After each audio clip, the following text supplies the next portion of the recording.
Boa noite para todos, primeiramente. Como sempre a gente fala, né? A gente realmente não se sente um palestrista. A gente não é mesmo. A gente, vamos dizer assim, é bom de prosa, né? Dá para aceitar isso. Então a gente quer realmente conversar de novo aqui a respeito daquilo que tem sido as reflexões nossas no dia a dia nosso, para ver se a gente, né, aprende também, pode passar alguma coisa que a gente tem vivenciado. O que eu tenho percebido cada dia que passa é que a lucidez que a doutrina espírita traz para nós, a bênção que é realmente entrar em contato com esse conhecimento espírita. Agora, não tem sentido eu ficar sabendo de uma receita, de um bolo, e pegar essa receita, comer o bolo lá na casa lá de quem me passou a receita e guardar a receita na gaveta aqui na casa. Não é verdade? E vai ficando mais grave se a cada vez que eu faço a visita para um amigo, ele me dá outra receita de bolo e eu torno a levar a receita do bolo e deixo a receita guardada lá na gaveta. E vai lotando de receita lá e a gente acaba não fazendo bolo. E muitas das vezes é essa sensação que eu tenho tido e que eu já tive muito com a doutrina espírita. Cada livro que a gente lia lá do André Luiz, do Emmanuel, a gente ficava encantado ali com tudo que estava escrito ali no livro, mas muitas das vezes a gente não conseguia fazer com que aquilo fosse aplicado em nós. Ficava mesmo a receita lá na gaveta. E o que a gente tem tentado fazer, realmente o que os Espíritos têm nos incentivado, é aplicar realmente esse conhecimento, entender verdadeiramente o porquê que a gente recebe essa instrução de fora para dentro, o que ela tem para fazer conosco. Então a gente começaria perguntando isso: o que vocês vieram fazer aqui hoje? Pensa bem, uma pergunta assim: o que vocês vieram fazer aqui? O que vocês querem? Em vez de ter ficado em casa, ou sei lá, comer uma pizza aí, alguma coisa em Varginha, o que vocês vieram aqui hoje?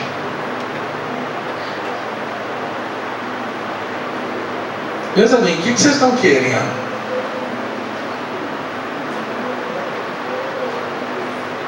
Responde para si mesmo. Pegar mais uma receita para não fazer bolo?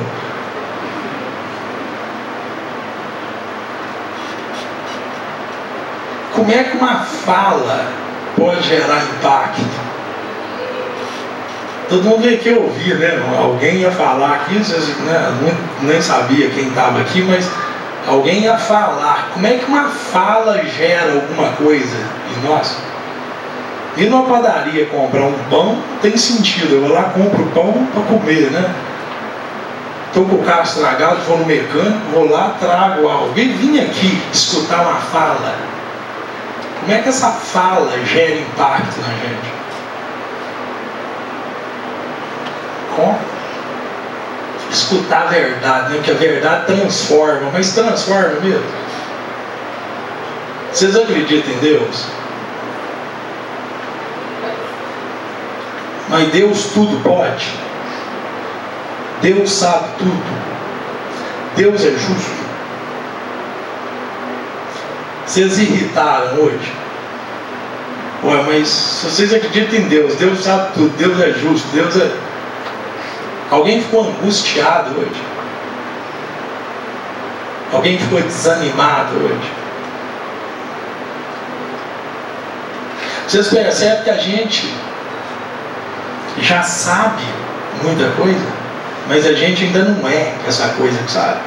Nós não conseguimos incorporar isso em nós aí. A nossa estrutura ainda não está pronta. E é isso que a doutrina espírita ela propõe: mudar a estrutura mudar a estrutura íntima do ser espiritual. E para isso tem uma ferramenta, tem um bisel que esculpe essa escultura, ou tem um pincel que pinta essa pintura. E esse instrumento é o pensamento nosso, é a mão do Espírito. O Espírito, ele não consegue tocar a matéria. A crisálida consciencial, ela não toca a matéria, porque a matéria é grosseira. Então precisou desenvolver mecanismos intermediários entre o espírito e a matéria grosseira, para eu tocar a matéria. O espírito é o pensamento dele. O espírito não é o pensamento, mas ele expressa pelo pensamento dele. O que estrutura o corpo físico nosso? O que é a primeira estrutura que tem que ficar pronta lá no embrião, no útero da mãe da gente, para que se configure um corpo físico? Qual que é o primeiro órgão? Quem já foi mãe aí, foi lá fazer ultrassom, o que é a primeira coisa que a gente vê? É o cérebro? É o coração. Uns 15 dias, de 15 a 17 dias mais ou menos, você tem um coração pronto. A partir do coração que vai desenvolvendo toda aquela estrutura fetal. Ah, mas como é que o coração ordena o corpo físico? Por que o olho vem para cá e o dedinho do pé vai lá para o pé? Pensa bem, lá no útero, lá só tem um coração que começa a bater. Como é que é essa ordenação? A genética não faz isso, nós já sabemos. A genética não dá conta de organizar espacialmente o corpo. Ela dá corpo ao meu olho, mas ela não consegue mandar meu olho vir para cá. A ciência não sabe responder isso. A ciência sequer sabe responder como é que faz um gêmeo unividelino. A prosa é assim: por algum motivo divide em dois. E tá bom, o cara não dá conta de aprofundar mais. Tem a menor noção porque que um óvulo, né, um ovo, o espermatozoide fecundou o ovócito 2, virou o ovócito 1, virou célula ovo, quando ele divide em dois faz 2. Mas como que aquele coração estrutura um corpo físico? Por quê? Que a alma, o espírito, ele enraiza no tronco cardíaco. É ali que enraiza. Eu saio do coração. A vibração emitida do coração. A onda da minha alma é irradiada. A hora que ela chega no meu cérebro, eu colapso a onda. Eu decido o que eu vou pensar. Eu podia estar pensando e falando qualquer coisa para vocês aqui, não podia? Eu não decido o que falar. Para falar a verdade, a fala é a concretização do pensamento abstrato. Quando conseguimos falar, nós tiramos a ideia do campo abstrato e conseguimos botar na matéria. A hora que eu falo aqui, eu mexo no ar, o ar vai até no tímpano, o tímpano vibra, os martelos com bigorna e estribo, que é os ossinhos que tem lá no tímpano, vai lá para o cérebro e vai lá e a gente ouve. Olha para ver que mecanismo. A minha alma está pensando, eu estou concretizando o pensamento está fluindo no ar, e vocês estão conseguindo entender as ondas que eu estou emitindo. Olha a minha boca mexendo.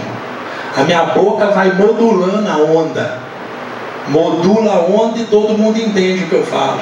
Mas olha o fulcro criador, é a alma. O tempo inteiro ela está fazendo isso. Por isso que ela estrutura um corpo físico. A hora que o espírito imanta o ovo na concepção, ele vai tomando as rédeas do processo, rompendo e participando das leis da própria matéria, que também existem ali, o magnetismo, o eletromagnetismo todo ali, gerado pela genética, por tudo. Mas o comandante é o espírito. Vocês estão mandando o coração de vocês bater agora, com a cabeça?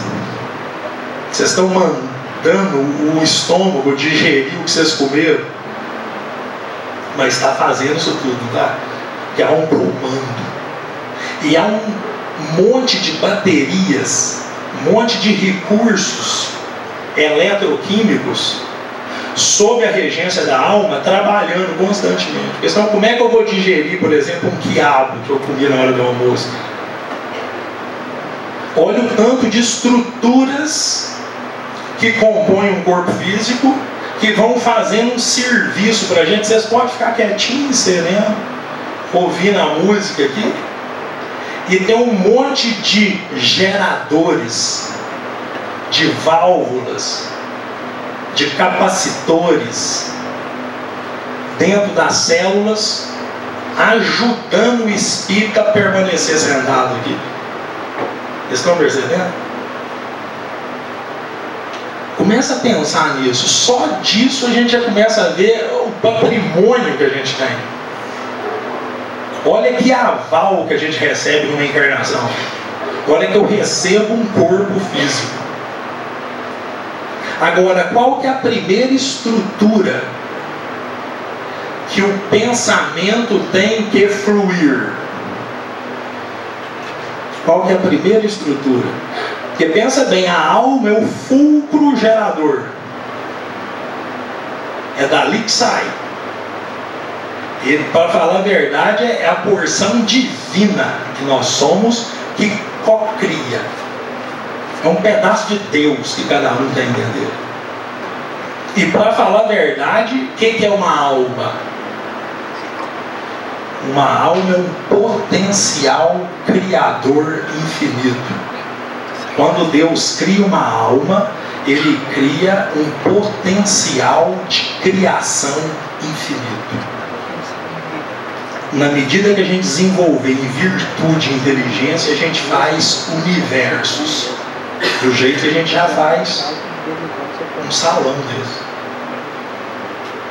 Então, pensem bem, o pensamento contínuo que define o homem.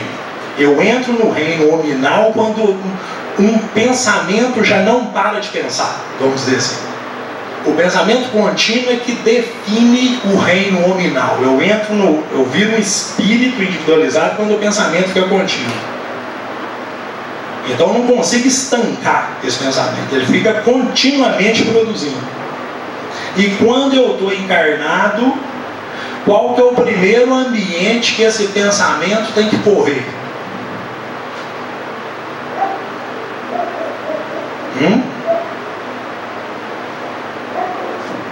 Pensa bem, eu estou falando, eu estou tendo uma ideia, estou materializando a ideia, estou carregando a ideia pela minha fala.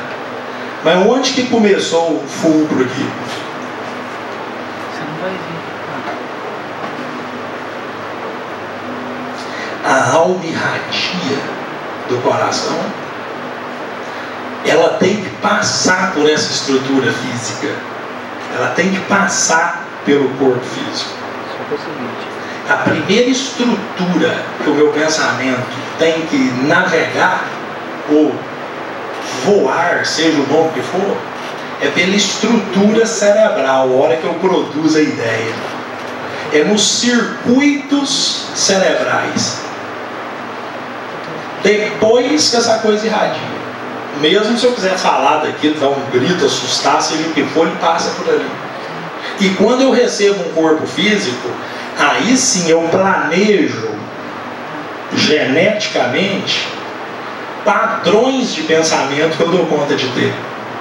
Instala naquele hardware um software que é aquele que vai ser trabalhado na encarnação.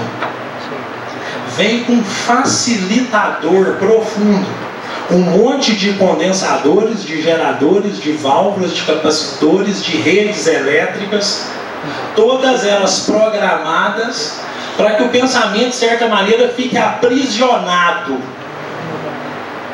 focado no alvo da encarnação, para transformação de padrões mentais. Só que vem o talento que eu tenho e vem o tormento básico a ser transformado. Eu venho um pacote de desequilíbrio e com o meu talento. Agora, o que acontece? Quando eu não tenho corpo físico, como é que eu fico? Onde que o pensamento navega? Quando eu não tenho o corpo físico, eu estou no plano espiritual, onde que o pensamento navega? Onde?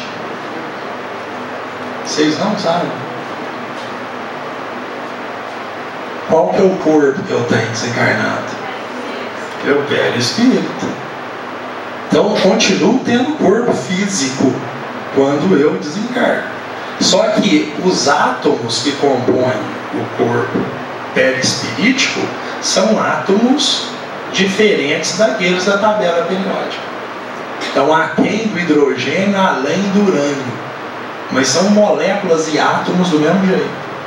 Só que o que acontece? O corpo físico, ele é construído, vamos dizer assim, extraordinariamente ao espírito. Eu posso ter um monte de patologia e ter um corpo saudável.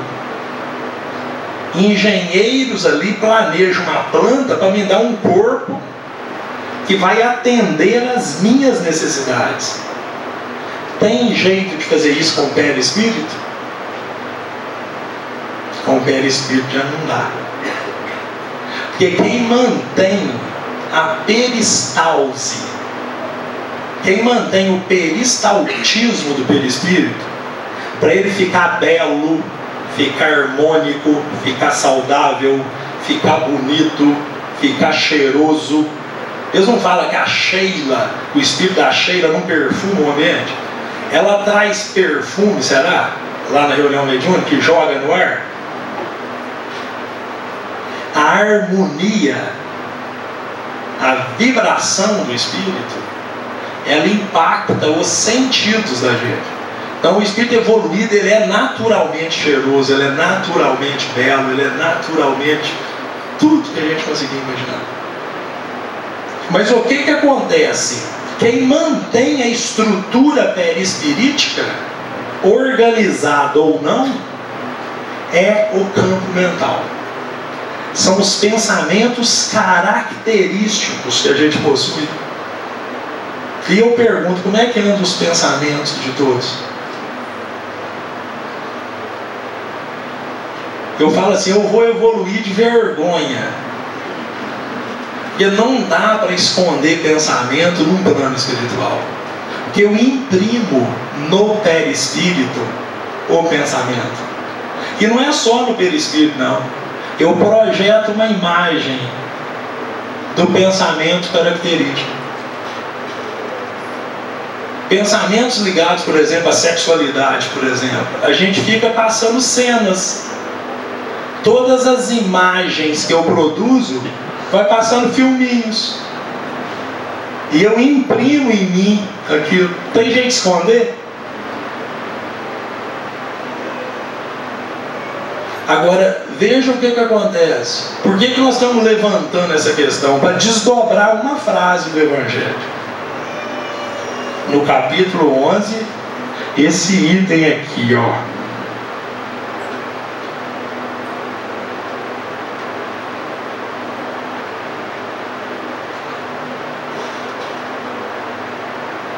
A fé e a caridade.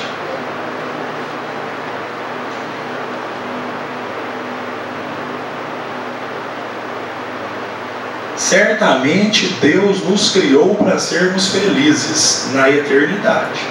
Entretanto, a vida terrestre deve servir unicamente ao nosso aperfeiçoamento moral. Unicamente ao nosso aperfeiçoamento moral, que se adquire mais facilmente com a ajuda dos órgãos e do mundo material. Estão percebendo? A vida material deve ter como único objetivo o desenvolvimento moral. E com a ajuda dos órgãos físicos, esse processo é mais fácil. Vocês começam a perceber por quê, depois que nós estamos falando? Os órgãos, eles geram esse quantum de energia a mais. E o cérebro já vem todo delineado para que eu pense o que eu devo pensar. Só que eu estou plantado num lugar, né? Vocês nasceram num lugar específico, não nasceram? O lugar que vocês nasceram é um lugar que não tem gente.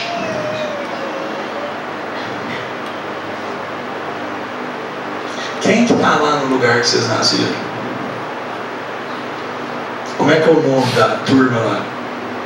Já namorou, temos algum. Os parentes, né? Então, como que nós vamos? Onde que nós queremos chegar com isso? Vamos pensar junto mesmo, não vamos ficar só na palestra, não. Como será que os órgãos físicos nos ajudarão a desenvolver? O que nós vamos perceber em nós?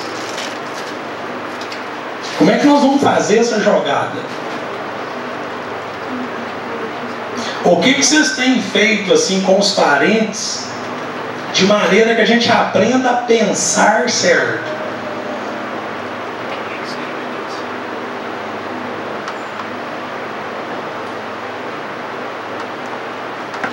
Se o perispírito nosso é a expressão do nosso campo mental, e a gente precisa mudar esse perispírito, refinar ele cada vez mais para ele ficar mais saudável, como que tem sido o nível de pensamentos em relação aos relacionamentos diários nossos?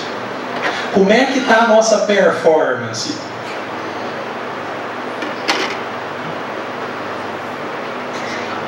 Gente, esse é o ponto. Eu não sei se vocês estão sentindo o que eu quero que todo mundo sinta. Como está sendo a nossa performance no dia a dia nosso, nos relacionamentos que temos? O que temos pensado?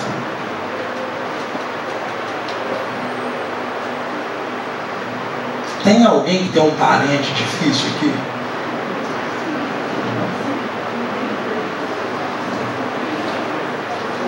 Para melhorar o pensamento, é necessário que ele desencarne? E como é que nós vamos fazer então, gente, para fechar essa conta? Não adianta nós ir para frente na prosa. A doutrina espírita, ela vem para desvendar o mecanismo mesmo da vida como um todo. Ela vem explicar para nós isso tudo. Essa é a diferença da doutrina espírita para qualquer religião. A doutrina espírita, ela é a luz dada, ela gera uma lucidez em cima do texto bíblico, que é a verdade da vida para todos nós. Então ela vem não deixar dúvida, para nós termos um pensamento límpido, para nós usar a lógica do espírito, não a lógica do homem. E nós temos usado que lógica? Se vocês acordarem amanhã cedo, vocês podiam vir aqui escutar o maior palestrista do planeta Terra aqui, podia estar o Divaldo aqui, outros aí, palestristas, tudo muito bom aqui, vocês ficarem encantados com a fala deles. Mas se vocês acordam amanhã cedo, olha do lado e dá de cara com quem? Vocês estão entendendo o que é levar a receita do bolo para casa e largar na gaveta? Não adianta nós querer mais receita. Nós temos que fazer o bolinho de fubá, que nós já sabemos qual que é. É só o bolinho de fubá, mas com a canelinha a mais nele.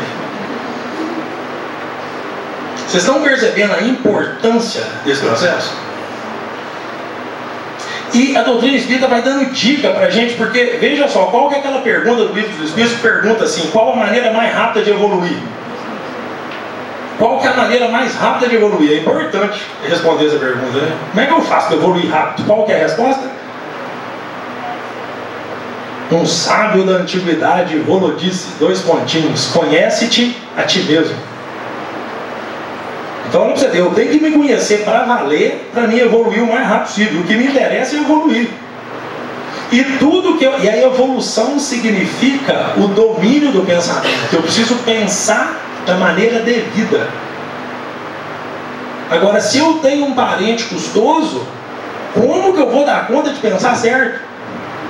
Como é que eu vou dominar o meu pensamento? Como é que nós vamos fazer isso? O que mais atormenta vocês? Pensa assim, qual que é o pensamento mais atormentado que vocês têm? Sabe quando a gente quase fica meio doido assim, diante de um problema? Já aconteceu isso com vocês? Vocês não vou ficar doido com isso aqui. Fica com a ideia fixa. Quem já perdeu a noite de sono? Quem acordou de noite e ficava, eu não vou dar conta de pagar aquela conta, eu não vou dar conta de pagar aquela conta, como é que eu pago aquela conta? Eu não pode, é um absurdo aquele rapaz falar aqui para mim, como é que falou aqui para mim, mas não é possível, de novo. Fica impotente, comanda o campo mental, não comanda, veja só. O que é a caridade? O que é caridade? E ainda fala isso, fora da caridade não há salvação. O que é caridade? Não há salvação por quê? Gente, eu estou provocando essas perguntas. Nós temos que aprender a dar essas respostas todas. Nós temos que ir lá na filigrama do entendimento. É só assim que isso vai virar instrumento de transformação. Eu tenho que entender o que significa esse processo inteiro. Está na hora, o tempo chegou. Eu tenho que entender a hora que eu estou tentando fazer careta para fazer o bem para alguém, que não é o meu automático. O meu automático é fazer bem para quem? Para mim. São milênios trabalhando para si próprio. Por quê? Porque o instinto de conservação manda eu dar importância mais para mim do que para o Fred. Porque se eu não desse mais importância para mim, eu não ia correr atrás das coisas, eu não buscaria ter vivências, experiências. Então o instinto de conservação na criatura, ele manda ele exacerbar o valor da própria personalidade. E se eu sou mais importante que o Fred, logo eu mereço mais. Então o papai orgulho, que é eu ser mais importante, dá origem ao filho egoísmo, que é eu merecer mais. E o orgulho e o egoísmo rege as minhas ações. Então eu trabalho para mim, eu não trabalho para o outro. Aí Jesus vem e fala assim, ô meu amigo, você tem que amar é o inimigo, porque amar um amigo qualquer um ama. Você tem que dar é a face do bem, quando você recebe a face do mal. Se você é uma figueira, você tem que produzir, mas não é na época de figos. Você tem que produzir em qualquer estação. A parábola fala assim, não era tempo de figos. E a figueira que não deu fruto, secou até a raiz. Mas não era tempo de figos. Vocês estão percebendo como é que a lógica divina é o contrário da lógica humana? E o nível de interesse pessoal que a gente tem? A gente acorda cedo pensando em quem? E a hora que o parente dá aquela olhadinha pra gente, ou aquela tossidinha, ou aquela ajeitada na roupa, como é que a gente fica? E se a gente não se defender, o que ele faz com a gente? Vocês estão percebendo? Como é que nós vamos fechar essa equação? Eu preciso começar a me perceber. E se eu não me perceber, eu não consigo me transformar. Agora a gente já tem força construída.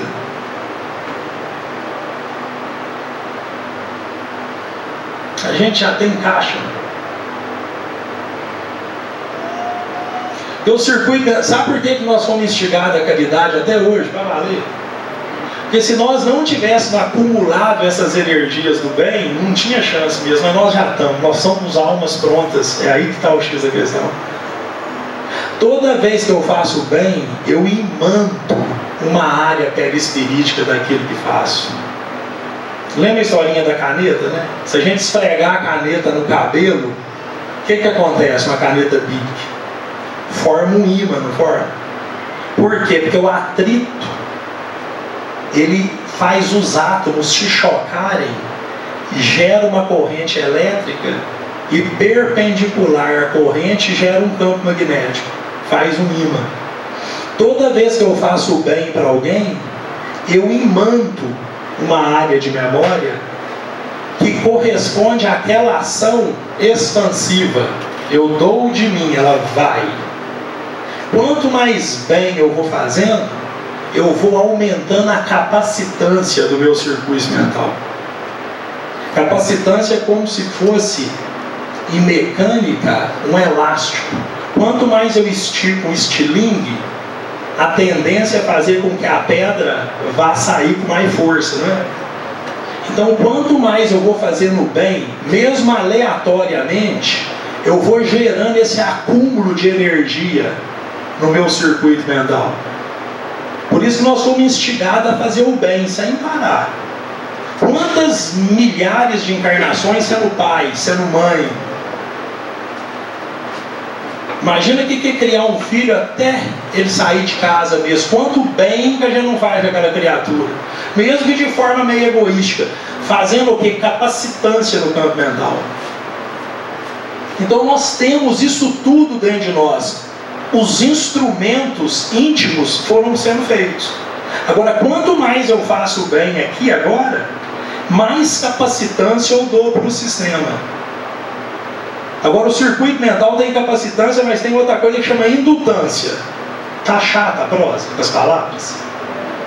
Eu não quero ficar técnico. Mas não tem gente burra aqui.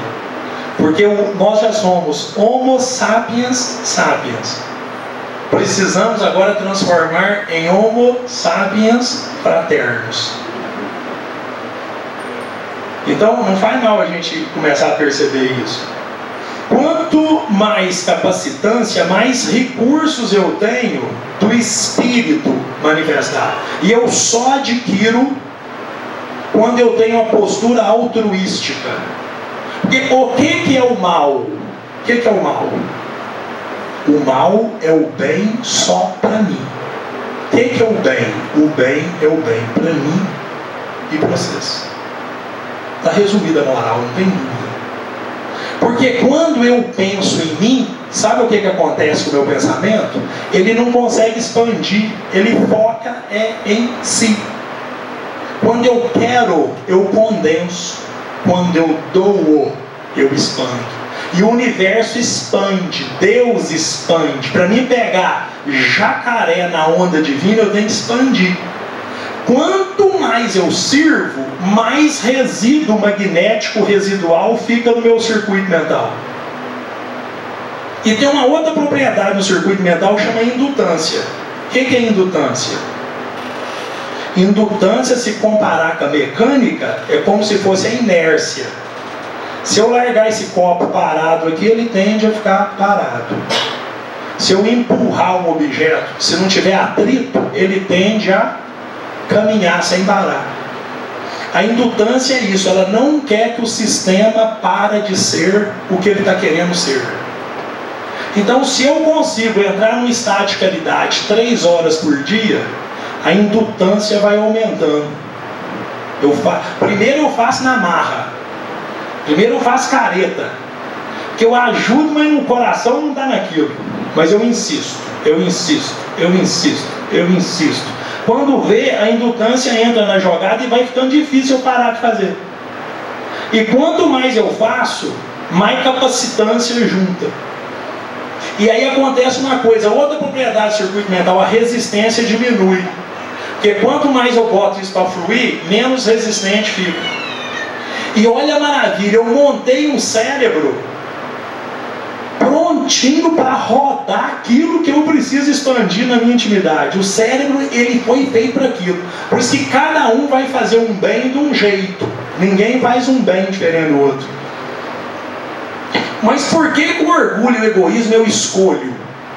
É o grande problema. O Kardec fala assim: se não combater o orgulho e o egoísmo, não adianta querer ter virtudes. Porque eles vão lá e acabam com tudo.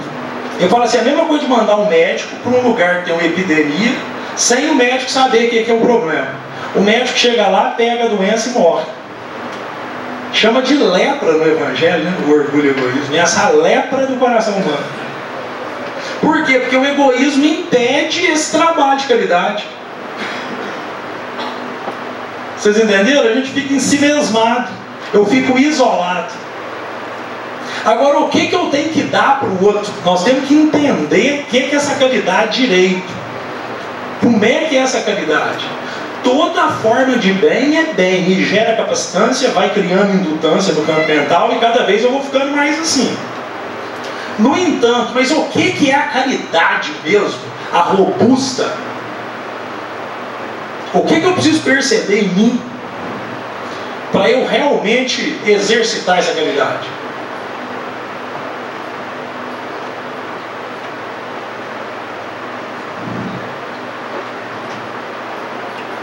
Pensa num amigo de vocês, uma pessoa amiga mesmo, que vocês gostam.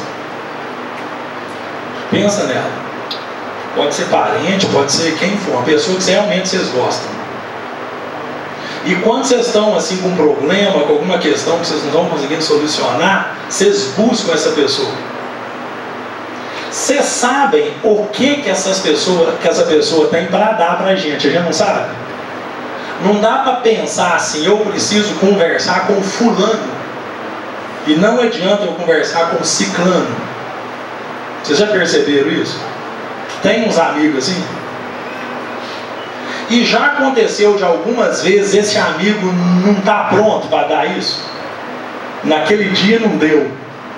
No outro dia deu, mas naquele dia não deu. Já aconteceu isso? Aquele amigo, ele não tem um quantum de energia, ele não tem uma coisa que atende uma necessidade, mas ele pode bloquear ela, não pode? É justamente isso que é o talento. Aquela história do talento, da parábola dos talentos, é isso. A parábola dos talentos não é quantitativa. Jesus dá 1 para um, 2 para o outro e 5 para o outro. Não é Deus, né? 1 para um, 2 para o outro e 5 para o outro. Não é isso. É a intensidade. Tem gente que já tem muito, tem gente que tem pouco, tem gente que tem médio, tem gente que tem muito. Nós precisamos, gente, urgentemente, é só essa que é o motivo da fala minha hoje. Nós precisamos perceber claramente o talento que carregamos. Nós precisamos perceber em nós o que é o jeitão nosso a ser ofertado para todos que relacionam conosco. Se eu conseguir dar nome, melhor. Se eu não conseguir dar nome, não vai mal. Desde que eu perceba aquilo.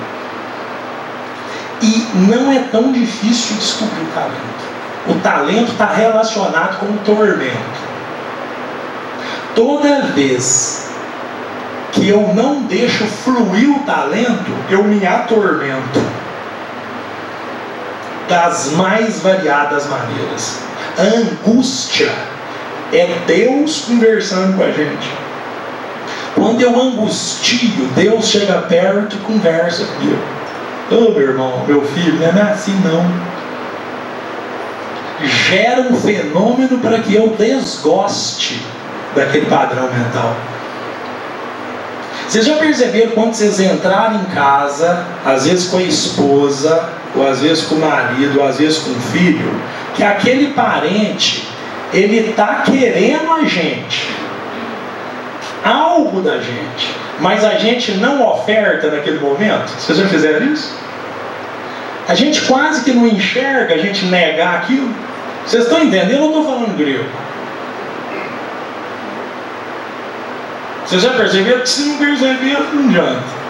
Por isso que a doutrina espírita tem que ser sentida, não entendida mais. Tem que continuar tendo conhecimento, mas é para sentir agora, não para entender.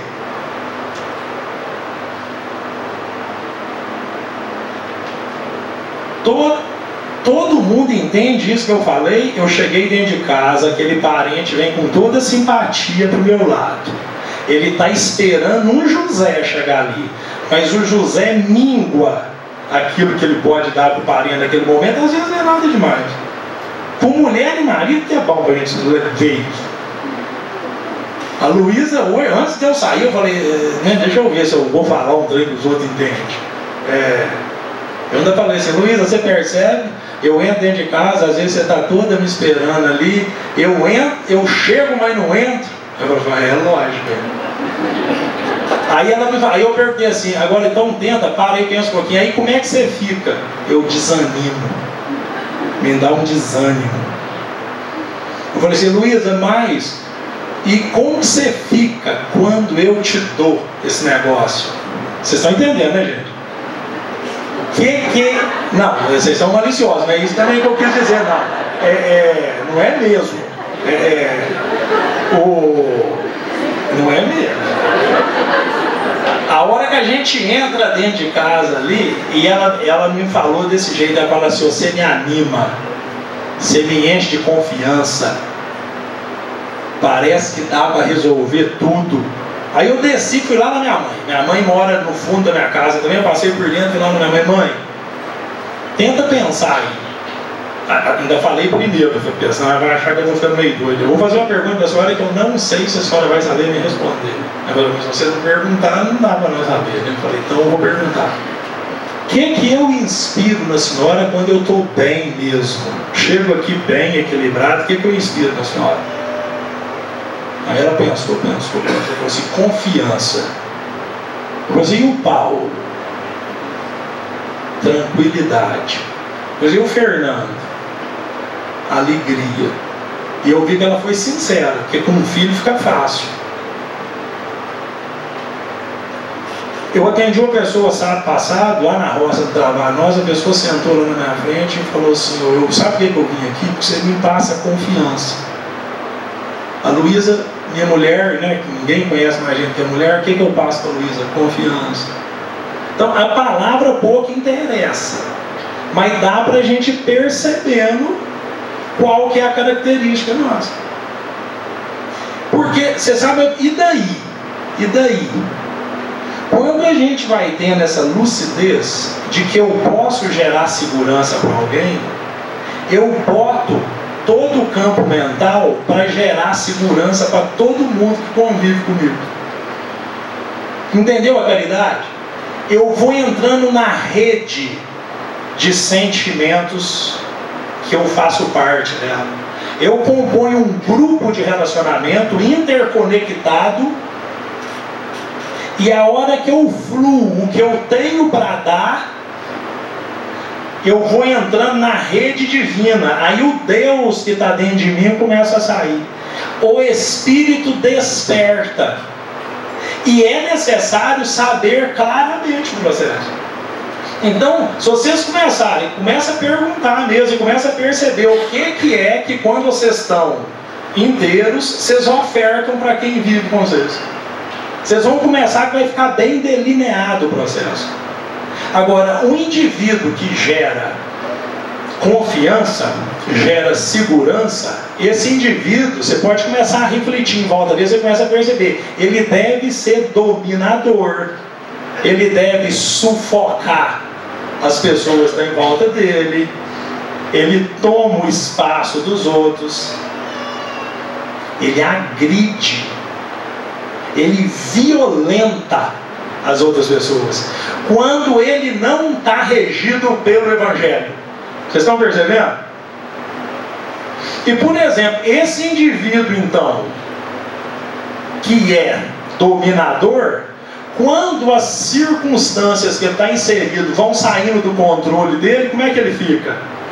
Atormentado. Isso pode gerar um monte de sentimentos, ciúme, inveja, e começa a sair um mundaréu de coisas. E eu vou ficando doidão. Vocês estão percebendo? Agora, um campo magnético mais forte impõe a força dele no mais fraco. A Lua respeita o magnetismo da Terra. A Terra que manda na Lua. A Lua fica em volta da Terra porque a massa da Terra é muito maior que a massa da Lua. No entanto, a Terra é submetida ao magnetismo do Sol. Porque o Sol é 1.600 bilhões de vezes, mais ou menos, maior que a Terra. Então, quando eu fico vigilante no meu campo mental, e eu o tempo inteiro eu preocupo em gerar segurança para quem está perto de mim, os tormentos não conseguem entrar no campo mental. Vocês perceberam? E eu entro num status caridoso. Eu entro num estado de caridade. E a caridade fica vulgarizada, porque eu faço a caridade 24 horas por dia, né? Não estou falando que eu faço, não, né? Eu estou falando assim, já entendi e já tenho experimentado. E de repente, acabou o problema. É o que o Paulo de Tarso, né? Porque não tem jeito de não falar do Paulo, é impossível não falar do Paulo de Tarso. Agora ninguém me molesta mais, porque não sou eu mais quem vive, é o Cristo que vive em mim. Mas olha o que o Paulo precisou fazer. Ele precisou fazer a caridade, pregando o evangelho aos gentios, montando igrejas, andando naquela... totalmente ali conflituoso o processo, mas já entendendo o evangelho. E ele foi aumentando a capacitância dentro dele. Cada atitude no bem que ele fazia era uma bateria nova que ele acoplava no circuito dele. Aquilo foi gerando uma indutância, porque ele não parava de fazer daquele jeito. Foi gradativo. Tinha momento que ele não tinha força, né? Uma das vezes que a Abigail manifesta para ele lá e fala para ele, né? Ele está desesperado, o que ela fala para ele? Ele queixa, ela fala assim, espera, Paulo. Ele queixa, ela fala assim, trabalha, Paulo. Queixa, como é que é a outra? Espera, trabalha. Como? Ama e perdoa. Porque vocês já pensaram? Veja só, gente, como é que a gente começa a entender tudo. Se eu tenho uma mágoa, eu estou magoado com alguém e aquilo fica no meu campo mental. Tem jeito do talento manifestar? Eu quero dar segurança para alguém, mas eu chego perto da Luísa e eu estou magoado com o meu amigo. Sai vibração? A vibração fica fraca, não fica? Começa a imaginar tudo em volta para vocês verem. Agora, o único objetivo da encarnação é o quê? A transformação moral. Eu aprender a fazer o bem para mim e para o outro. E a melhor maneira de fazer o bem para mim é fazendo para o outro, porque eu já estou entendendo. Quanto mais eu faço o bem, maior a capacitância, maior a indutância e melhor eu vou ficando. Agora, se eu não me autoconheço, se eu não sei o talento, eu fico perdido. Às vezes eu posso fazer a caridade de maneira deslocada. Eu faço caridade 24 horas por dia, mas o campo mental não participa do processo. E o isolamento? E quando a gente fica... Vocês se sentem isolados às vezes? Quando eu estou com uma preocupação, eu consigo interagir com a pessoa? Eu posso estar conversando com ela, rindo para ela, tudo certinho, mas eu estou pensando naquilo que está me preocupando. Eu não integro com ela. O campo mental não expande. Aquele circuito de sentimentos, imagina uma rede elétrica que tem um monte de geradores. Eu sou um gerador, ligado lá em Itaipu, lá em Furnas, que é Deus. Se eu interrompo o fluxo, eu vou ficando o quê? Congestionado, a energia chega, mas não vira trabalho. Se eu vou tendo mágoa, vou tendo cólera, vou tendo raiva, o que eu vou fazendo? Eu vou também imantando o meu circuito com isso tudo. Chega uma hora que eu preciso esvaziar o campo mental dessas energias. Quem entende de eletricidade sabe, todo motor elétrico tem escovas dentro do motor. A hora que o motor vai girando lá dentro, as escovas vão escovando os elétrons. Porque se não tiver escova, dá curto no motor. O que é escova do campo mental? São as doenças. Às vezes eu tenho que esvaziar o campo mental com uma tuberculose, com uma lepra, antigamente com as pés inteiras, os tumores, etc. São mecanismos naturais de tratamento. É o contrário, porque alguém que fica doente já está se tratando. É o final da história já, graças a Deus. Porque Deus é todo justiça, todo bondade, toda sabedoria. Vocês começam a entender a lógica? Olha a lógica que o Espiritismo traz para nós. É desvendando tudo que acontece conosco, de maneira lúcida. Agora, adianta nós sabermos disso tudo, se nós não aplicarmos esse conhecimento dentro de nós? Por mais que eu saiba tudo, fico fazendo palestra o resto da vida, ensinando, falando e tudo mais, se eu não crio essa indutância para mim automatizar o bem dentro de mim, como é que eu faço? E o meu perispírito sempre vai expressar o campo mental doente. Então nós temos, vocês já estão fazendo um esforcinho para pensar no talento? Estão começando aí mais ou menos a perceber? E começa a pensar no outro. O que o outro representa? Não é frustrante quando a gente vai na casa de alguém, aquele alguém, a gente não acha ele, porque ele está em si mesmado. Se ele está com um problema, eu não consigo achar ele. Mas você já notou quando eu vou com bastante boa vontade, eu não mudo o padrão dele? Se eu entro lá, minha mãe está atormentada com alguma coisa, e eu vou lá para gerar confiança, como eu sou bom na confiança, o que começa a acontecer? Eu tiro ela da área do tormento e encontro com ela. O meu Deus encontra com o Deus dela. A minha consciência espiritual encontra com a consciência espiritual dela. Vocês estão percebendo? A mente não é o espelho? Nós já não falamos disso várias vezes, que o Emmanuel explica. Se a mente é o espelho, olha que eu jogo confiança, quer ela queira, quer não, ela reflete confiança. Se eu vou insistindo, o que acontece? A minha confiança gera indutância no campo mental dela. E eu faço ela refletir a virtude que eu emito para ela. Vocês estão percebendo? Agora, se eu chegar lá e deixar ela me dominar, eu que tenho que ser o capitão da minha alma. Sabe, palavras do Mandela, né? Um daqueles livros da biografia dele. O indivíduo tem que ser o capitão da própria alma. Por isso que fica 27 anos preso e depois vira presidente lá da África do Sul, em pleno apartheid, e acaba com o sistema. Porque a obra é íntima. Uma alma que flui o Deus que está dentro dela, ela transforma o ambiente dela. É isso que Jesus quis dizer: vós sois o sal da terra, vós sois o fermento. Nós sabemos que com uma isca de palhada a gente faz coalhada a encarnação inteira. Não é verdade? Vocês estão percebendo? Não são analogias. Agora eu preciso de quê, gente? Decidir fazer isso. Mas nada além de decisão. É decisão. Eu tenho que acordar cedo e decidir que o que vai sair de mim é o talento que tem, e eu vou crescer por ele.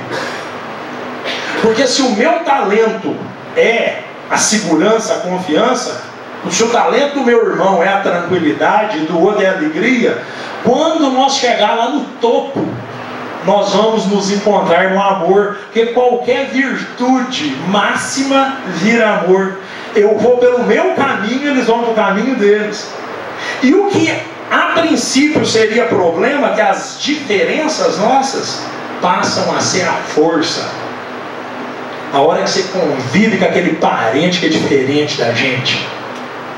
E aí nós temos que começar a vasculhar cada parente e ver qual que é o talento dele. Se a gente ficar de olho nele uns 15 dias, 30 dias, 60 dias, seja o que for, de repente a gente fala assim: nossa, aquele dia eu adorei ficar perto dele.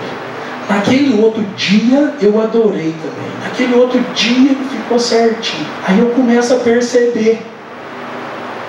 E aí eu só chego perto dele e busco o talento. Está vendo a indulgência sentida? Porque aquela indulgência na marra, eu não posso olhar o defeito do parente. Ela dá certo? Fala a verdade. Já não dá conta, só com a cabeça você não dá conta de ser indulgente.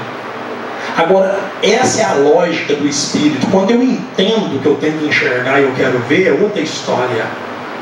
Eu foco, eu busco. E eu chego sempre perto dele com a força que tem. E a minha força, eu tenho que identificá-la. Porque aí eu já garimpo dele aquilo. É assim que a programação reencarnatória é pautada. Quando eu programei a ser médico, atender as pessoas do jeito que eu atendo, eu olhei e era o potencial que eu tinha.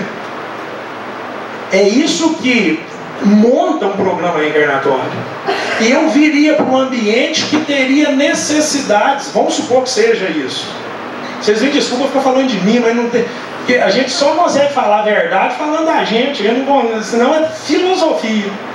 Filosofia. A gente pauta uma reencarnação que a gente vai ser plantado num ambiente que a necessidade é o que a gente tem para dar para ele. O grupo de convivência nosso é um grupo que é carente do meu talento. E todos nós fomos montados desse jeito. Quando eu bloqueio o meu talento, eu atrapalho o grupo inteiro. Por isso que quem afasta da família, afastou do desenvolvimento. Vocês estão percebendo a importância? O que é a família? E aquele parente mais difícil é o ponto áureo, é o auge do desenvolvimento nosso. Eu preciso, a arma tem que ser essa. Eu vou com o meu talento para cima dele, espero, se precisar esperar. E com o meu talento eu dou conta, porque ele é forte, senão não era talento. Agora, se eu não uso o talento na encarnação, o que acontece? Minha tomada o talento, né? O que é a linguagem figurativa? Se eu não exercito o talento, eu perco a indutância e eu gasto as baterias de capacitância. Depois fica custoso começar de novo. Eu preciso de encarnações que estilhassem os condicionamentos enfermiços novamente. Por exemplo, se eu fico ocioso 3, 4 encarnações seguidas, esse ócio do espírito, eu não avanço. Depois eu preciso de encarnações com doenças e problemas que descondicionem a preguiça. Porque às vezes eu vou ter que cuidar do meu corpo doente na marra. E talvez, ou então eu vou vir numa miséria tremenda que eu vou ter que trabalhar com o corpo profundamente. Uma vez o Espírito manifestou e falou isso para nós. Ele veio numa condição de lavadeira e teve 7 ou 8 filhos. O marido morreu logo que nasceu o último filho. E ela criou os filhos. A única coisa que ela sabia fazer era lavar roupa. Lá no final da vida dela, que ela tinha naquela época que lavava roupa, né, no reiguinho lá, o bater roupa na pedra, o suar, o coração bater, uma encarnação inteira, destruiu aquele ócio mental adquirido em várias encarnações na opulência, na realeza, naquela condição que ela não pensou. O espírito ficou dormente. Então, olha os programas encarnatórios. Nós precisamos sentir esse contexto, para a gente perceber igual nós no nosso. A gente é plantado num ambiente que necessita do que temos para dar. O talento se expressa de acordo com as necessidades espaciais e temporais nas quais eu estou inserido. Está ficando claro? Por isso que não tem quem não tem o que tem para dar. Vocês entenderam? Nós não precisamos adquirir nada para dar o talento. É o contrário. Agora eu preciso perceber. Está claro? Vocês estão animados de usar o talento? Porque precisa sentir na pele, gente. Precisa sentir na pele esse troço. O movimento, isso é o despertar do espírito. O planeta de regeneração é isso. A casa do caminho, uma casa espírita, ela é feia, ela será a casa espírita do 3º milênio, vai ser uma casa espírita que reúne talentos. Então nós temos que saber, tem uns espíritos lá que acompanham nós há muito tempo, por exemplo, o irmão Agar é a firmeza de Agar, o Sodutra é a expansibilidade. Eu não convivo com o Fred nessa encarnação diariamente, e palavra não cabe vibração, então é só, senão a gente não tem de conversar, mas eu sinto expansibilidade no Fred. A hora que eu entro, que eu chego perto dele, ele tem uma capacidade de expandir. Não sei se é esse, o talento dele é ele, a gente que sabe. Mas talvez é por isso que ele vem numa casa espírita, num ambiente igual Varginha, na qual daria origem para um monte de outras casas, que já tem uma capacidade de expandir, de acolher. Estou chutando, não significa nada que seja isso, mas é só um sentimento. Ele me encontra antes de chegar perto dele, entendeu? É isso que nós temos que perceber. Qual que é o meu? Está clara a ideia? E a caridade, ela só se dá de maneira efetiva quando eu percebo esse processo em mim. Senão ela sempre vai ficar capenga. O potencial que eu posso explorar, ele fica subexplorado. Agora nós temos que nos ajudar, nós temos que incentivar um ao outro, porque o desânimo, o que o desânimo faz? Ele acaba com o talento. O indivíduo desanimado, por isso que a indiferença é pior que o ódio, não é assim que está lá no Evangelho? O pior sentimento é a indiferença, porque o circuito mental para. Nós não podemos desanimar de jeito nenhum por nada. Falta de dinheiro, doença na família, qualquer coisa dessa. Senão, de que jeito que eu aproveito? Não adianta tanto conhecimento, tanta técnica, tanto estudo. Nós estamos empanturrando de informação, a ponto de já estar criando clínica para diminuir a informação, né? Já está existindo isso. Por quê? Porque vai juntando fuligem no campo mental. Não tem escova para tirar os elétrons de lá. E num tempo, que o que está acontecendo conosco? Antigamente o doido varrido era um doido varrido. Todo mundo sabia que ele era doido varrido. Ou a família ou a sua sociedade cuidava dele. Agora a doideira pega. O Zika não tem, não. O que é Zika? Zika não é nada. Por quê? Porque a informação, com o fluxo que tem hoje em dia, e as mentes sendo espelhos, o que acontece? A voltagem mental vai lá para as gripas. Como o dono da mente não sabe conduzi-la, fica-se doidões. Nós estamos virando um povo alucinado e iludido, não é verdade? Agora, isso está errado em si mesmo? Não. Por quê? Porque precisa que a voltagem mental amplie. Precisa ter uma voltagem que gere a mudança. Então precisa excitar os sistemas. Só que nessa transição, se a gente não tiver o norte, inclusive é essa a estratégia. Vamos largar de estudo doido que eles vão ter que agarrar no Evangelho. Literalmente é isso. Literalmente. Só que para gente inteligente, a mística não gera mudança mais. Por isso que o indivíduo que é atraído para a doutrina espírita, ele precisa dessa racionalidade do conhecimento espírita, entendeu? Essa é a necessidade nossa. Se nós não raciocinarmos dessa maneira clara e incomparável com qualquer outro tipo de filosofia, a gente não impõe mudança em nós, porque os condicionamentos doentes sobrepõem. O meu egoísmo, a minha raiva, a minha cólera, a minha intransigência, ela não permite que isso entre na jogada. Então nós precisamos arregimentar o campo mental com essas informações, mas sentidas e não só entendidas.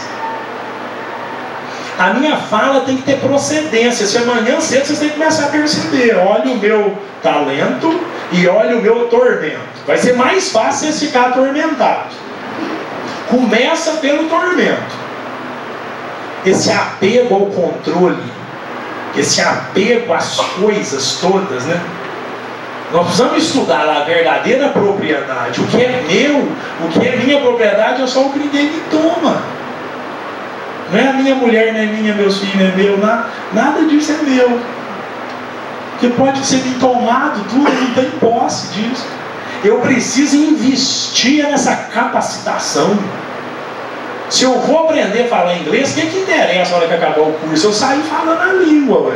Não interessa lá o lugar do curso, não interessa eu ganhar livros do curso, nem nada. É o que nós vamos levar da encarnação. É o que nós conseguirmos, e aí nós vamos expressar isso no perispírito nosso. O peristaltismo do perispírito é isso. Agora, se não for essa caridade pelo talento, não gera mudança perispirítica. Eu continuo criando potencial para o futuro. É ótimo e fazendo bem, mas não consegue gerar impacto no perispírito. A dor gera mais impacto. Aí a gente ainda fica precisando da dor. E nós não precisamos mais da dor se a gente fizer esse trabalho pelo amor. Entendeu?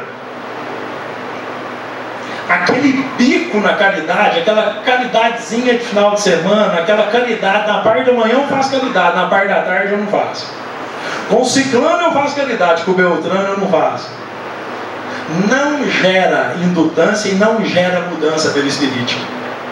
Vocês estão percebendo? Mas vocês estão com vontade de fazer isso? Estão mesmo? Porque tem que ter paixão para fazer isso. Não pode ser xoxo. Não pode ficar com preguiça. Para isso a gente tem que estar bem dormido, bem alimentado, bem exercitado. Tem que deixar o corpo físico, quando pode, o melhor que der para fazer. Por quê? Porque são os geradores, são os equipamentos. Os órgãos facilitarão a transformação. Vocês percebem? E ainda tem outra. Como o circuito cerebral foi planejado certo, ele está planejadinho para o talento sair. Totalmente. Por isso que o tormento fica forte. Porque tem canal de saída. Por isso que fica doidão. Porque está tudo pronto para aquilo, mas eu tenho que substituir o talento pelo tormento. Naquela passagem do bom servo, aliás, o servo bom, né, que escrito lá na Boa Nova, é isso. O dia que Jesus está indo em direção a Jericó pela última vez, que aquela multidão lá está esperando ele na estrada, e tinha um baixinho gordinho, né, que queria vê-lo lá, muita vontade, que é do tal do Zaqueu. E o Zaqueu sobe em cima de uma árvore para ver o mestre. E o Zaqueu era um homem rico lá de Jericó. Ele era o cobrador de impostos para Roma, lá em Jericó. Um homem lotado de propriedades e tudo mais. E o que acontece? A hora que Jesus chega perto dele, vai até ele, manda ele descer da árvore, abraça ele e fala que ele quer hospedar lá na casa do Zaqueu. O que os apóstolos fizeram? O que o Pedro? Eu gosto de pegar no pé do Pedro. O que Pedro fez? Ficou bravo. O que é isso? Ficando doido, mestre. Esse homem, esse pecador, esse rico, não dá para ir lá hospedar no rico. Vamos hospedar num lugar pobrezinho, num lugar que não tem nada, mas nós vamos para esse rico. Aí Jesus entrou com eles lá e tudo, eles foram achando bom, achando ruim lá dentro. E Jesus só elogia Zaqueu. Zaqueu falando que tudo que ele fazia, ele pensava em distribuir para os outros, que ele gerou emprego para muita gente, aquela coisa toda. Os apóstolos não conseguiam entender aquilo. E foi lá no pátio da casa do Zaqueu, naquela noite. O Zaqueu mandou fazer festa para todo mundo lá. Eles ficaram naquela festa. Imagina, Jesus vai lá na nossa fazenda, a gente chama os empregados, todo mundo que trabalha lá, e nós vamos fazer festa, tocar viola e conversar com Cristo. Foi assim. E lá em volta dessa roda de viola, Jesus fala a parábola dos talentos. E aí no final os apóstolos entenderam. O Zaqueu estava sabendo usar o talento. O Zaqueu, o talento do Zaqueu estava em ressonância com as necessidades temporais e espaciais do lugar que ele foi plantado. Lá em Jericó, um lugar desértico, aquele homem começou a investir na agricultura, na irrigação, na pecuária e tudo mais, gerando emprego para as pessoas que estavam lá. Ele observou a necessidade do ambiente, então ele pegava imposto que Roma mandava, para ele mandar a parte para Roma e ficava para ele. Mas o que ele fazia com o dinheiro dele? Ele reinvestia no local. E a intenção do Zaqueu era gerar riqueza naquele ambiente. O que acontece? Está aumentando capacitância, está aumentando indutância, o indivíduo está expressando cada vez mais aquilo que tem. Agora, o talento não é a habilidade em ser um bom empresário lá da época, não é isso. Ela expressa como empresário naquele momento. Sábado o Espírito manifestou lá no médium, lá comigo, e falou assim, que o talento dele se expressou em terras brasileiras de 4 maneiras já, de maneira intensa. Ele falou, primeira vez o talento meu manifesta na alfabetização dos indígenas em terras brasileiras. Era a necessidade que tinha. Depois o talento dele manifestou na construção das primeiras escolas. Nem era para fazer escola, era para fazer as primeiras cidades a partir das escolas, desbravando o coração do Brasil. Depois o talento dele manifestou no tratamento de almas que precisavam se esvaziar mentalmente através de doenças como a lepra, rancenias e as pestes. E ele vem como médico. E a quarta vez foi no cristianismo redivivo nascente, na qual o talento manifesta na plantação de sementes de luzes, ou seja, trabalhou na implantação do espiritismo no Brasil. E ainda deu a dica para nós lá, como é que a gente deveria expressar o talento nosso, desde que a gente perceba. Então veja só, o meu talento não é igual ao talento do meu grupo, mas o meu talento pode manifestar na mesma obra. Mas não dá para ser de noite, domingo, sábado, dentro da casa espírita. Tem que ser em tudo. Tem que ser segunda-feira cedo até segunda-feira cedo. Até no sono. Na medida que a gente cria indutância, o que acontece conosco? A gente dorme e vai para onde que o coração gosta. Eu lamentava comigo quando eu era mais novo. Às vezes eu fazia as coisas direito de dia, mas eu dormia. Só aprontava lá. Se aprontava ou não sei, meu campo mental ficava era naquilo. Porque não tem indutância ainda. O indivíduo que adora boteco, a hora que ele dorme, onde que ele vai, gente? Onde está o seu tesouro, lá está o seu coração. Ou seja, onde está o que eu valorizo, lá estão os meus sentimentos. O desejo é a alavanca do sentimento. O que eu desejo, eu sinto. Vocês estão percebendo? Agora, vocês estão percebendo como é que a gente fica com a faca e o queijo na mão? Leia a história do Bartolomeu para vocês verem na Boa Nova. Bartolomeu também estava triste, estava deprimido. Se Bartolomeu vivesse nos dias de hoje, ele estava tomando 75 miligramas de venlafaxina e um alprazolam de 2 miligramas para dormir. Porque ele era triste e não dormia. Por quê? Porque os compradores de peixe pagavam mal demais os peixes deles. Trabalhava, nunca juntava dinheiro para nada. E a família achava que ele era ocioso, vagabundo lá, porque ele andava atrás de Jesus lá, não pescava direito lá do jeito que eles achavam que devia. A única pessoa que entendia ele era a mãe tinha desencarnado. Aí ele vai conversar com Jesus: Senhor, entendi tudo, acredito em tudo. Acredito no reino dos céus, isso me dá alegria, mas na maioria do tempo eu não uso isso, eu fico triste, porque é muita ainda maldade, o trem dá ruim. Eu vou lá em casa, eles estão desse jeito. Os compradores de peixe tentando dar o tumé na gente lá. Como é que eu saio disso? Aí Jesus faz uma assistência fraterna com Bartolomeu. E vai lá e explica para o Bartolomeu. Aí ele vai falando, qual que é o melhor negócio do mundo, Bartolomeu? É o negócio de Deus ou é o negócio dos pescadores? E começa a perceber. Quem tem mais alegria para dar para quem, Bartolomeu? Você ou seu pai para teus irmãos? Quem que tem posse desse entendimento, Bartolomeu?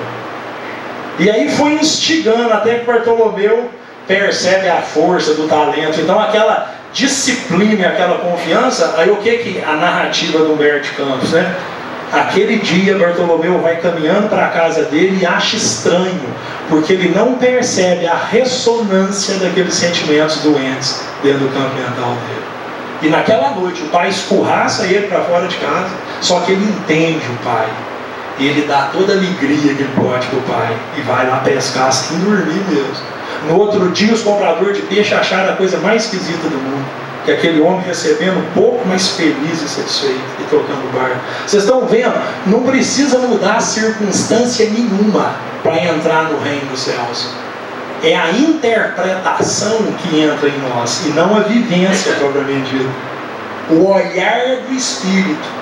Naquele momento Jesus desperta o Espírito dele. E a doutrina espírita vem conosco, nas devidas proporções, fazer isso conosco. É totalmente possível e passível nós não ter problema mais a partir de agora. Essa é que é a verdade. Essa é a boa notícia. Aliás, ele começa a falar isso para Bartolomeu. Bartolomeu, que história é essa? Boa notícia, não trazer felicidade para você, Bartolomeu? O Evangelho é a boa nova. Vocês estão percebendo como é que muda de figura o olhar? É a mudança do ponto de vista. Primeiro, um dos primeiros itens do Evangelho segundo o Espiritismo, o ponto de vista. A lógica humana tem que ser substituída pela lógica divina. Senão a gente vai ficar debatendo igual o peixe e não vai resolver nada. E nós temos um instrumento dentro de nós. Nós vamos sentir a abundância do Pai. O sentimento já está pronto. Os bons sentimentos, a capacitância necessária está pronta. É a porta. E a chave para abrir a porta é esse Evangelho à luz da codificação kardeciana. Porque a codificação kardeciana faz isso que está fazendo aqui conosco agora. Ela chega e tem que abrir. Agora, né, eu já fiz essa pergunta aqui, né, o que é mais importante? A porta ou a chave? O que é mais importante? O sentimento ou o Evangelho? O que é mais importante? Não é nenhum nem outro, é o que está atrás da porta. Porque todo sentimento construído e todo conhecimento do Evangelho é para nós acessar o Deus que está dentro de nós. Porque a hora que a gente começa a fazer isso, essa Itaipu vai saindo para fora, sem nenhum misticismo. Vocês estão percebendo? Toda a dificuldade que a mística tem para trazer essa ideia, porque aquelas pessoas percebiam isso, mas não tinha jeito de falar disso. A doutrina espírita tem escancara para nós o processo, nas minudências do processo.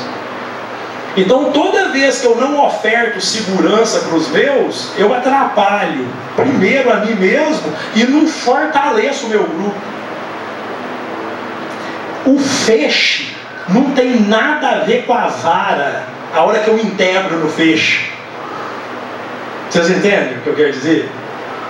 Uma vez um preto velho manifestou lá, né? Eu adoro o preto velho, vocês gostam do preto velho, né? O preto velho manifestou lá e falou isso para nós. Falou assim, ó, o que mata o crioulo não é ir para o pau. O que mata o crioulo é tirar ele da família, da senzala. Naquele linguajar sintético profundo de sabedoria, né? Aí ele vai falando, quando a gente vai derrubar um mato, o que a gente tem que fazer primeiro? Tirar os pauzinhos finos, tirar o cipó, porque esse pauzão grossão, quando está sozinho, é facinho derrubar eles. E também 10 bois num carro faz muito mais que 10 bois fora do carro, ou seja, juntos faz o processo. Então, essa ideia de solidariedade e de união que o talento vai gerar, gera uma conexão. Então, olha o nível de isolamento que a humanidade se encontra. As pessoas estão casadas, mas não estão. Eu não integro no meu marido ali mentalmente. Eu sou pai, mas não sou, porque eu estou preocupado em ganhar dinheiro para ele. Às vezes até todo cheio de boa intenção. Mas nós não estamos percebendo essa integração. Eu tenho que me entregar para Deus. Isso que é o batismo dos primeiros cristãos. Eu me entrego para Deus e me integro em Deus, nessa rede. Agora, vocês percebem a facilidade que é isso? Usando todas as habilidades que temos. Se eu sou hábil numa profissão, se eu sou hábil manualmente, o meu talento permeia. Habilidades são os canais de escoamento do talento. Igual o Espírito diz. Ele alfabetizou o indígena, ele montou escola, ele trabalhou dentro da área médica, ele trabalhou na implantação do Espiritismo Rede Viva. Vocês percebem o processo? Então não falta nada para nós. Não tem que mudar a circunstância alguma. Exemplo do Dimas, do bom ladrão, é dependurado na própria cruz que a gente encontra o reino dos céus. Senhor, lembre-se de mim quando entrares no paraíso. O que é a resposta? Ainda hoje estarás comigo. Vocês percebem que naquele momento o Dimas percebeu essa dimensão. Ah, mas eu estou pregado na cruz e vou morrer. Vou, mas em pensamento não. Em pensamento eu já mudo. Em pensamento eu já alcanço o que eu quiser alcançar. Vocês estão percebendo? Então não vamos deixar a loucura nos pegar. Vamos sair da alucinação. Nós não temos as necessidades que nós achamos tê-las. Nós temos que olhar as necessidades do entorno de nós e deixar o talento expressar. Não vai nos faltar nada. Certinho? Então, muito obrigado.